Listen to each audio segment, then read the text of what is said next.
Hey guys, Ryukarad here. Welcome back to Let's Play Banjo Kazooie. In the last part, I did the time limit maze and I went back and listened to what I sounded like after I made it at the last second. Wow, that was not a noise that I was anticipating myself making. Holy fuck. I just don't know what to say about that. But in this part, we're gonna finish up Rusty Bucket Bay here. And let's see here. What did he say? I don't know. I think he said fly through all these rings. If you want to find your friends, solve my maze. And I'm like, oh god, Superman 64! The game!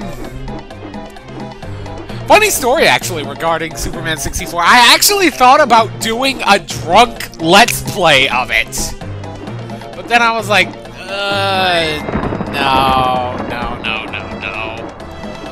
I don't want to do that. I don't want any part of that at this point. I thought about it, I was going to do it, and then, but then I never got around to recording it, and like I said before, I just don't drink, I don't like drinking frequently anymore. Only joking, mortal. We can only give you this. Wait, what? Wait, what was he joking about? Oh, right! I forgot about that, like, when you fly through the first ring,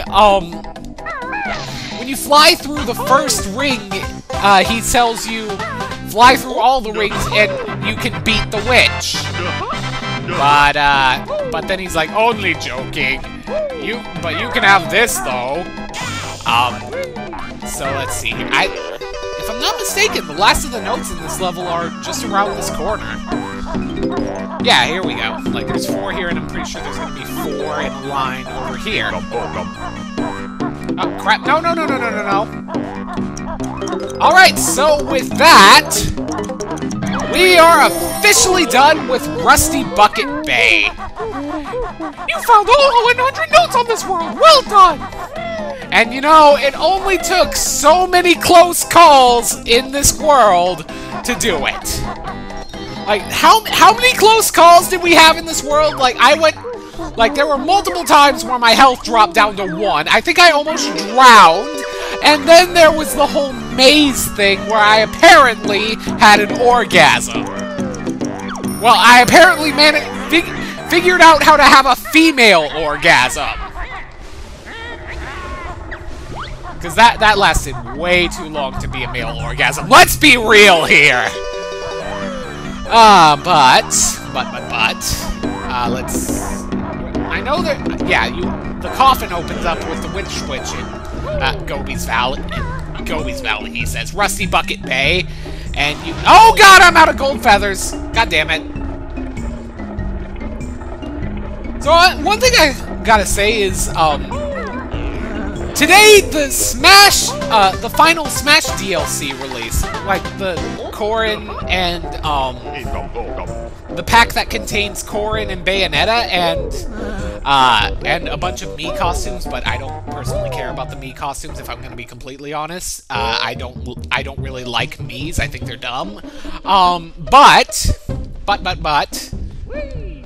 I sat down with a few friends and tried out Corrin and Bayonetta, and I gotta say, I really like Corrin. Like, when Corrin was first announced, I was actually really salty about it because, you know, the game, Smash 4 had already added so many Fire Emblem characters already. I don't think Fire Emblem deserved to have more characters than The Legend of Zelda, and I don't think Fire Emblem deserved to stand on equal ground with Pokemon. Like, I could understand 4, but I think going beyond that was a bit silly. But I could understand how people wanted Roy back. A lot of people liked Roy in Melee, so it made sense to bring him back, but I don't know, when the announcement was made, I just felt like Corrin was, like, adding Corrin as well was just a bit of a step too far, because in Brawl, you had the two Fire Emblem characters, Marth and Ike, and then Smash 4 comes along, and by the end of all the DLC, suddenly, we're up to 6. And I mean, that just seemed a bit silly to me. But nonetheless, I actually really enjoy playing as Corrin. I'm kind of iffy on Bayonetta, though. Like, I somewhat like her, but it took... I don't know. I guess I'm still salty that I lost my first match as her, because I didn't understand how her recovery works. Because typically in Smash, when you're trying to get back to the stage, you use your double jump, then follow up with your recovery move. But with Bayonetta, you go recovery move, double jump, recovery move, and that's how you get the most out of it. And I didn't realize that, so I died twice because I didn't know how her recovery worked. And I was like, wow, her recovery is just complete ass. Because if you don't do it properly, it ends up being outright worse than Little Max, and I didn't think that was even possible. But they did it. Well, they didn't actually do it, but they kinda did it. My next world is the hardest yet, and you will fail on that, I'll bet. Because the next world is Rusty Bucket Bay. And... shit, I'm really bad at this rhyming thing. Yeah, I don't know. I got nothing. I'm sorry. I am not a poet. I am terrible at rhyming, and I should be ashamed of myself for even trying. Wait, did I just have an unintentional rhyme? Like, what did I just say? I don't know. I forgot the first half of whatever I said, but oh well. I don't know, I swear I'm gonna look back on the video and I'm gonna be like, yeah, not even close. Not even close. But, let's see here. Yeah, this is the way. So through here, we get eaten by Grunty, and we end up in the Volcano of Doom. And I swear, even though traversing this is not difficult in the slightest, this was like the scariest fucking room in the entire lair for me as a kid. I think the problem was, like, as a kid, I would, sidle against the wall for the first half, and that just doesn't work for the second half, so I would just end up dying, and just the constant death would just scare the living piss out of me. But, with that said, I think it's about time to start World 7, I think. Yeah, there's 9 worlds in the game, this is World 7. However, one thing you want to always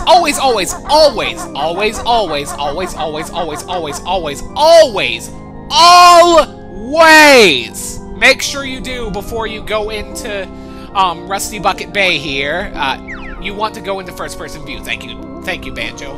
What you want to do is make sure you break that. It'll save you some time. It's not a big deal if you don't, but it'll just save you a little bit of trouble later on.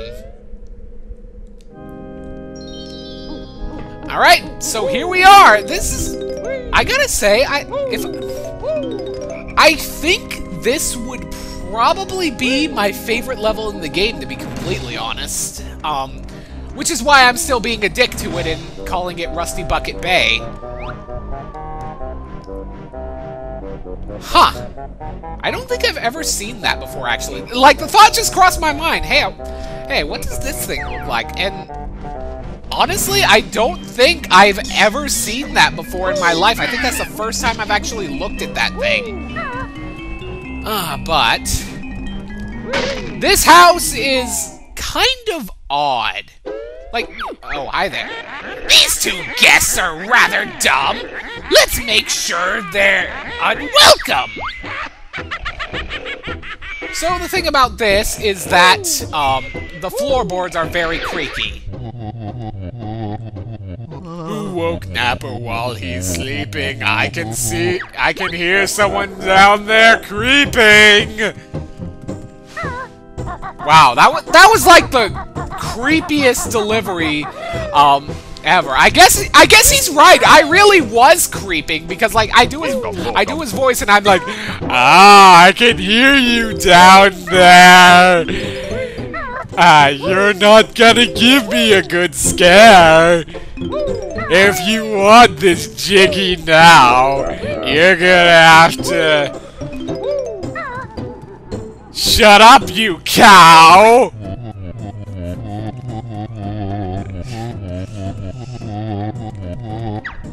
What? I think he said something about, like, something along the lines of, this Jiggy you will not take, not while good old Napper's awake. I swear, that voice gets worse and worse the more I do it. Oh my god. Oh well. But yeah, this house is a bit odd because even though there's a window right next to the door, it somehow leads to a completely different room. In spite of the, what? Okay, normally a thing jumps out of these windows. Like, not windows, pictures. Oh well. Alright, but with that said... Actually, I think I could use the health. There we go. So yeah, as I was saying, Rusty Bucket Bay here is probably one of my favorite levels in the game. If not my absolute favorite. Because, I don't know, I just really, really like spooky themed levels. And fuck, I burned myself. Okay, yeah, normally those guys just pop out of every painting in the level. I don't know why they didn't in that previous one. Oh well. Let's see here. I think there's a thing down here. And I think this is probably one of the levels where there isn't at least one Jiggy just blatantly out in the open. Let's see here. Okay, do I have any gold feathers? No, not the egg! I don't have any gold feathers, god damn it. Let's see. I gotta wonder, is 1884 somehow significant to this game? Because every single one of these barrels says 1880. I like how I just got done saying how this is probably one of the only levels where it doesn't just outright hand you a Jiggy, and then, and then I get that one with very little effort. Oh well. Did I get a Jinjo in here? Yeah, okay. Or at least I hope I got it. Well, if I didn't get... Piss off, you ghost. So the thing about that green ghost guy is you outright cannot kill him unless you have a gold feather. And come to think of it, it's starting to feel like every level's doing that now, because there were the mummy hands in Rusty Bucket Bay, and now here in Rusty Bucket Bay, there's the great green ghost of sadness and death. And then, those guys, they have a bone to pick with you, and they always reform. Except I think they won't if you use gold feathers. So basically, if you're not dumb like me and bring gold feathers for this level, then you're probably gonna be pretty well set to do this. Alright, but I think in the next part to Let's Play Banjo Kazooie, we're gonna continue with Rusty Bucket Bay. See ya then! After I get these notes, at least. Alright, see ya then. Thank you so much for watching this video. If you enjoyed it and would like to see more, click any of the buttons to be taken to the next episode, the playlist, or 3 of my other LPs.